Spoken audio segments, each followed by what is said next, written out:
Balik lagi bareng gue Rizal. Kali ini cerita film akan menceritakan alur film berjudul Tenan. Sebelum masuk ke ceritanya, Mimin sapa dulu nih warga yang hadir kemarin. Ada Suhartini, Arti, Aiwin, ULV, Bagas Pramana, Lastri Cantik, Y9Z9V, Intan Naputri, 3941. Bagi warga yang disapa selanjutnya, silahkan kasih komentar terbaik buat Miminnya. Gautam yang ditangkap polisi setelah membakar jasad seseorang di tengah hutan. Di saat yang sama, polisi juga menyelidiki kasus 2 orang yang jatuh dari lantai 9 sebuah apartemen. 2 kasus ini diselidiki langsung oleh polisi bernama Naina, dan penyelidikan polisi Naina pun dimulai.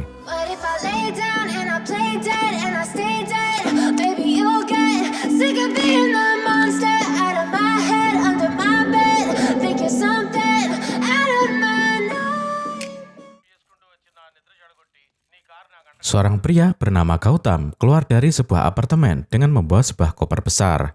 Gautam kemudian menempuh perjalanan sejauh 120 km untuk menuju ke sebuah hutan. Di sana, dia membakar mayat seseorang. Pagi tiba dan Gautam masih saja berdiri di tempat itu. Setelahnya, Gautam mengambil abu dari mayat yang dia bakar, kemudian menemukan sebuah cincin. Pemuda ini kemudian larut dalam kesedihan. Tidak lama kemudian, mobil polisi datang dan menangkap Gautam. Dan inilah alur cerita film Tenan. Kasus Gautam ditangani oleh seorang polisi wanita yang bernama Naina. Berdasarkan rekaman kamera CCTV di apartemen tersebut, polisi Naina menemukan jika Gautam keluar dari apartemen pukul 9.55 malam.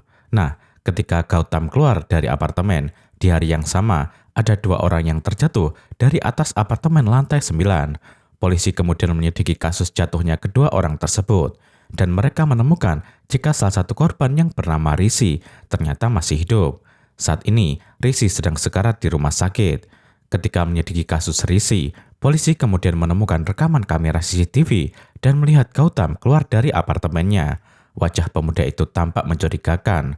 Polisi menduga Gautam punya hubungan dengan kasus jatuhnya Risi dari lantai 9. Dia kemudian memeriksa rekaman kamera CCTV yang ada di jalanan dan mereka menemukan pergerakan mobil Gautam. Pria ini menempuh perjalanan sejauh 120 km dan polisi menyusulnya. Mereka akhirnya bisa menangkap Gautam. Ketika diinterogasi, Gautam tidak mau berbicara sepatah kata pun. Dia hanya terdiam dan wajahnya menyimpan sejuta kesedihan. "Siapa yang kau bakar? Apakah itu mayat istrimu?" ucap polisi wanita itu. Tetapi Gautam tidak menjawabnya. Selain menginterogasi Gautam, polisi juga menginterogasi Risi yang berada di rumah sakit.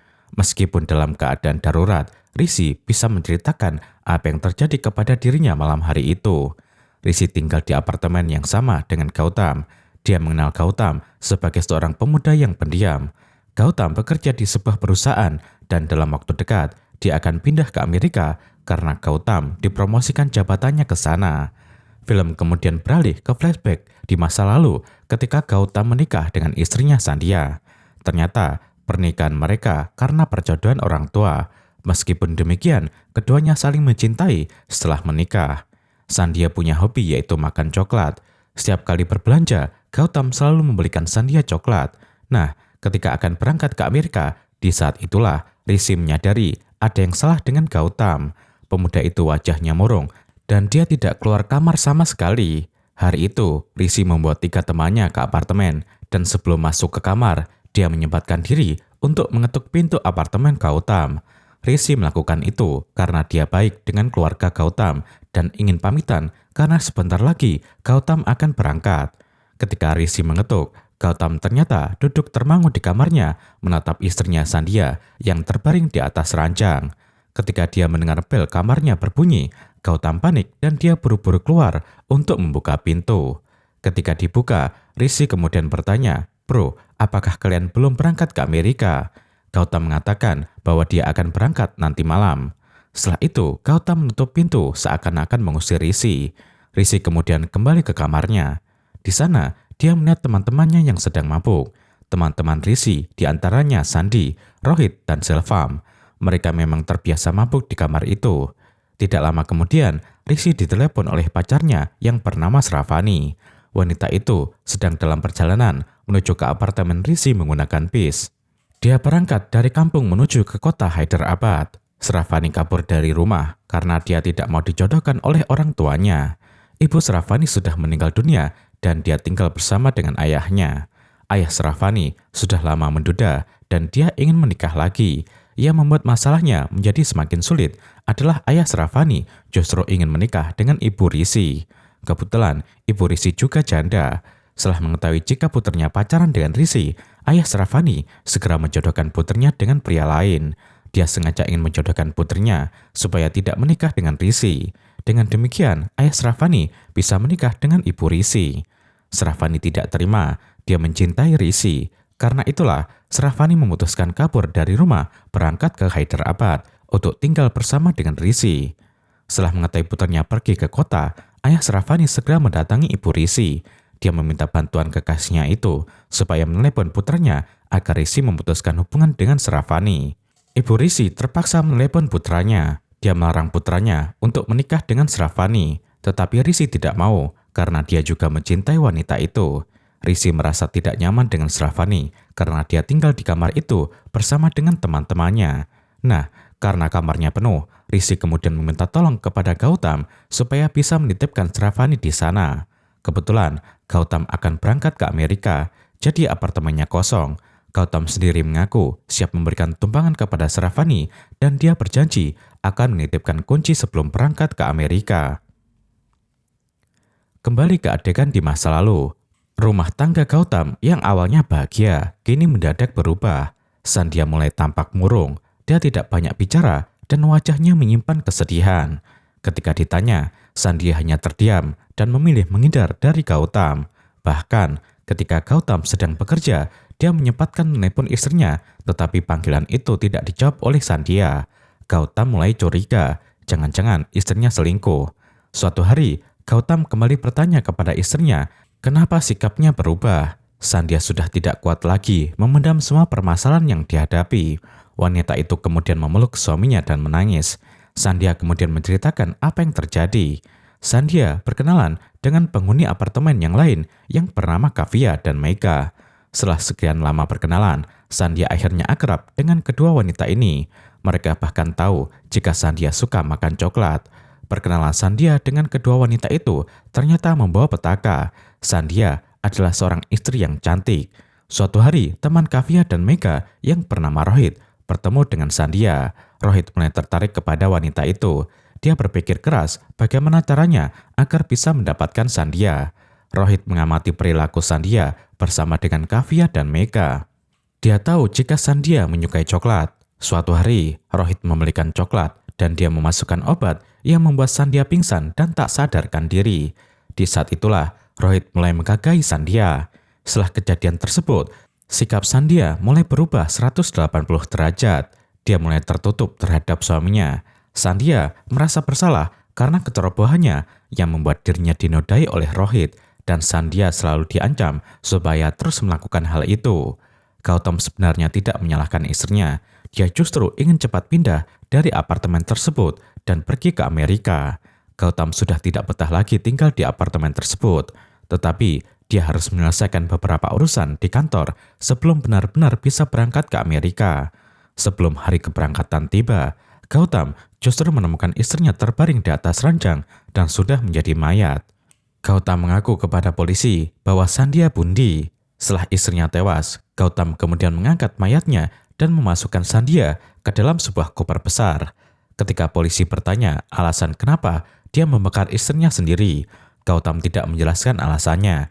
Dia hanya diam 1000 bahasa yang membuat polisi tidak percaya kepada cerita Gautam. Polisi wanita itu semakin curiga. Jangan-jangan Gautam adalah pembunuh istrinya sendiri dan pria itu berbohong. Karena Gautam memilih tetap diam, polisi wanita itu kemudian melanjutkan interogasinya kepada Rishi yang sedang sekarat di rumah sakit. Di saat itulah Rishi menceritakan apa yang terjadi kepada dirinya dan alasan kenapa dia bisa terjatuh dari apartemen lantai 9. Tidak hanya Rishi yang terjatuh, tetapi kekasihnya Sravani juga terjatuh lebih dulu mendahului Rishi. Rishi melanjutkan ceritanya terkait dengan kekasihnya Sravani. Setelah turun dari bis, Sravani dijemput oleh Rishi. Supaya ayah Sravani tidak khawatir, Rishi menelepon pria itu dan dia mengatakan bahwa Sravani sudah tiba di kota. Risi berjanji akan menjaga gadis itu. Dia bilang bahwa Sravani hanya tinggal 2 hari. Setelah itu, dia akan mengantarkannya pulang ke kampung halaman. Tetapi ayah Sravani tidak mau. Dia janji besok akan datang ke kota menyusul putrinya. Ayah Sravani mengancam Risi. Dia tidak boleh macam-macam dengan putrinya. Setelah menelepon ayah Sravani, Risi kemudian mengajak kekasihnya itu jalan-jalan di kota. Setelah jalan-jalan, mereka kembali ke apartemen.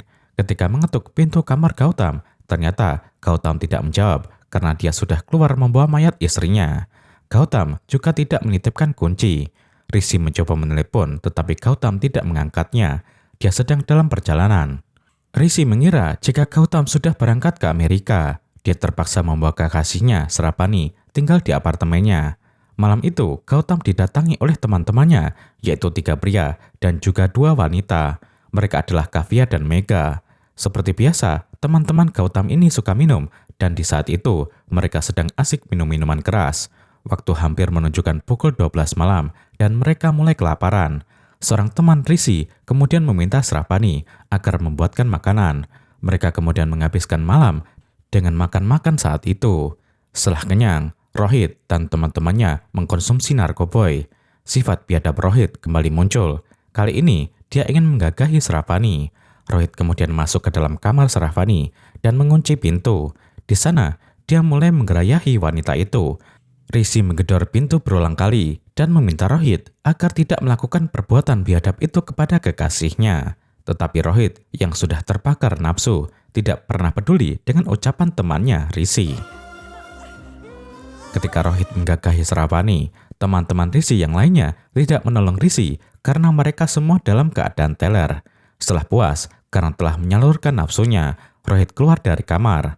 Risi terbakar amarah, dia ingin meninju pria itu. Tetapi 2 orang teman yang lain justru masuk ke dalam kamar.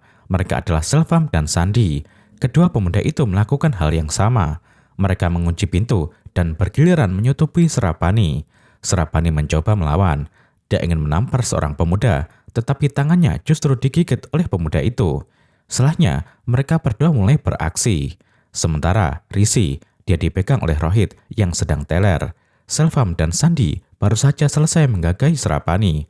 Mereka keluar kamar dengan wajah yang terlihat puas, dan di sana tidak ada penyesalan sama sekali. Risi kemudian masuk ke dalam kamar, dan dia menemukan Sravani yang sudah lemah tak berdaya. Risi hanya bisa menangis. Dia keluar dari kamar dan melihat teman-teman yang sedang teler. Pemuda itu kemudian menyerang Rohit. Dia meninju wajahnya berulang kali. Sementara itu, Sandi mendorong Risi. Sandi mencoba menenangkan Risi. Tetapi pemuda itu memukul kepalanya menggunakan botol. Setelah itu, dia memukuli Sandi berulang kali. Melihat Sandi dipukuli, Selvam mencoba menolong. Dia mendorong dan memukuli Risi. Tetapi Risi yang terbakar emosi tidak mampu dikalahkan oleh mereka bertiga yang sedang teler. Risi bahkan berhasil menikam mata Selvam. Setelah membantai Selvam, Risi memasukkan botol ke dalam mulut Sandi. Melihat perkelahian itu, 2 wanita yang sedang teler, yaitu Kavya dan Mega, kemudian terkejut dan mereka segera masuk ke dalam kamar dan bersembunyi. Orang terakhir yang harus dihabisi Risi adalah Rohit. Risi mengambil tabung gas, kemudian memukul wajah pria itu. Sravani keluar dari kamarnya. Dia tampak begitu terpukul dan merasa depresi. Sravani terus berjalan keluar. Risi berusaha untuk menyadarkannya. Dia mengaku siap menerima Sravani dalam keadaan apapun, meskipun dia sudah diperkeos oleh 3 pemuda. Sravani yang merasa begitu frustasi, dia tidak mampu mengendalikan dirinya. Dia kemudian melompat dari jendela. Risi juga ikutan melompat menyusul kekasihnya itu. Mereka berdua kemudian terjatuh dari lantai 9 dan tubuhnya ditemukan oleh security yang sedang berjaga di tempat itu. Sravani tewas di tempat, sementara Risi dia masih bisa dilarikan ke rumah sakit. Kembali ke adegan saat ini ketika polisi berada di rumah sakit dan meminta keterangan dari Risi. Setelah selesai menceritakan semuanya, Risi pada akhirnya meninggal dunia. Kematian Risi dan juga Sravani meninggalkan luka yang begitu dalam bagi kedua orang tuanya. Akibat rencana pernikahan, ayah Sravani dan ibu Risi pada akhirnya harus menerima kenyataan pahit jika anak mereka tewas dengan cara yang mengenaskan. Satu teka-teki terakhir yang belum terjawab adalah siapa pembunuh Sandhya dan kenapa Gautam membakar mayat istrinya.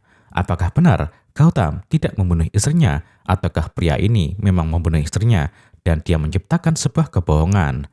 Polisi Naina terus bertanya, tetapi pemuda itu tidak mau menjawab.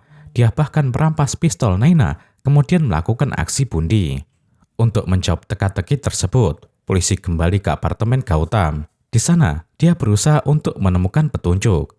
Tidak hanya apartemen, polisi juga pergi ke hutan, di mana Gautam membakar mayat istrinya. Di sana, polisi wanita itu menemukan jawabannya. Ternyata tidak jauh dari tempat istrinya dibakar. Di sana ada patung dewa, dan di patung itu terdapat surat yang ditulis oleh Sandhya. Ternyata, tempat di mana Gautam membakar istrinya adalah sebuah kuil yang terbengkalai. Polisi kemudian membaca isi surat itu dan mereka kemudian menemukan fakta bahwa ternyata istri Gautam tidak kuat psikologinya.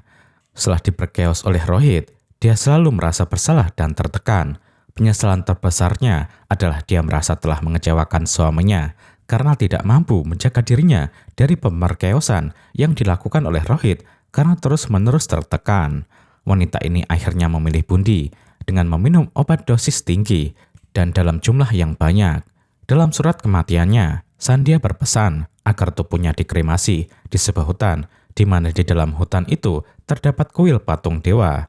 Jadi, kebenaran yang sebenarnya adalah ketika Sandhya tewas, Gautam membaca surat wasiat itu dan dia pergi malam itu juga untuk mengkremasi istrinya di tempat yang telah ditentukan oleh Sandhya. Setelah selesai kremasi, dia terlihat begitu sedih dan secara tidak sadar surat yang dia pegang justru tertiup angin dan jatuh di patung dewa tersebut. Surat itu kemudian ditemukan oleh polisi cantik yang membuat polisi itu pada akhirnya berhasil mengungkap misteri di balik kematian Sandhya.